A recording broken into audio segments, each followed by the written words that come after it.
আসসালামু আলাইকুম viewers, Sabinus কিচেনে তোমাদের স্বাগত জানাই। এইভাবে একবার সর্ষে বাটা দিয়ে রুই মাছ বানিয়ে দেখো।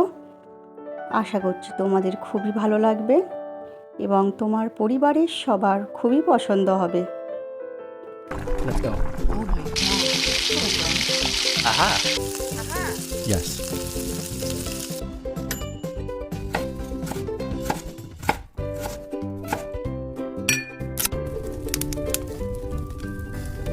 Wow.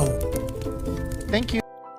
মাছ ভালো করে ধুয়ে নিয়ে আমি পরিমাণ মতো লবণ, হাফ চামচ হলুদ, হাফ চামচ লঙ্কা গুঁড়ো দিয়ে ভালো করে মাখিয়ে নিচ্ছি।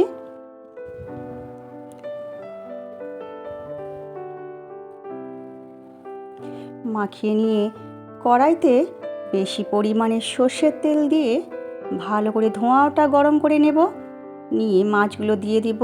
ধোঁয়াটা গরম না করলে তলা ধরে যাবে, মাছগুলো উল্টানোর সময় ভেঙে যাবে। আমি একটা মশলা করে নিচ্ছি। 2 চামচ সাদা সর্ষে, 2 চামচ কালো সর্ষের সঙ্গে 2টো কাঁচা লঙ্কা দিয়ে পেস্ট বানিয়ে নেব। 2টো কাঁচা লঙ্কা দেওয়ার জন্য সর্ষে বাটা তেতো হবে না।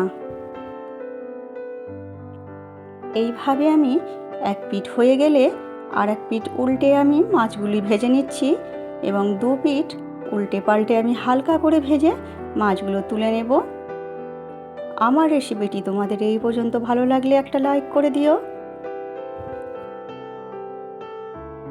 মাছগুলো তুলে নিয়ে এইভাবে সমস্ত মাছ আমি ভেজে নেব এবং আবার একটু কাঁচা তেল আমি সর্ষের তেল অ্যাড করলাম এবং 2টো শুকনো লঙ্কা ও তেজপাতা তেলে দিয়ে লাল করে নিয়ে আমি হাফ চামচ 5 ফোড়ন দিয়ে দিচ্ছি।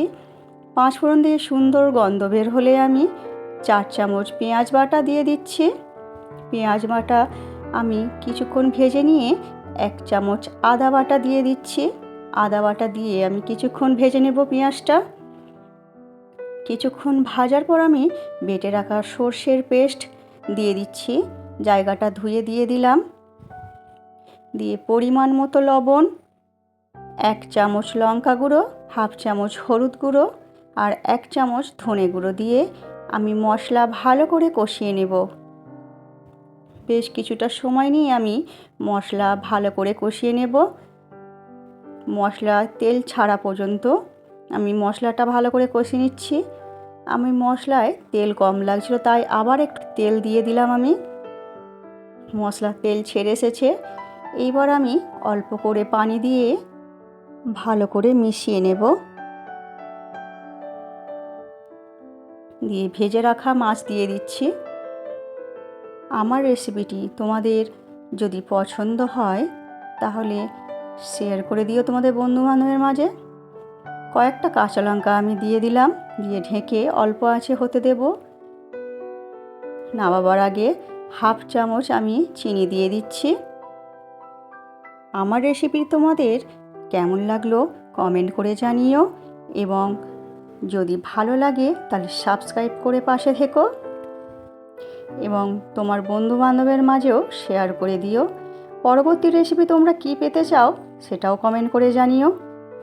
আমার রেসিপিটি তোমাদের শেষ পর্যন্ত দেখার জন্য অনেক অনেক ধন্যবাদ।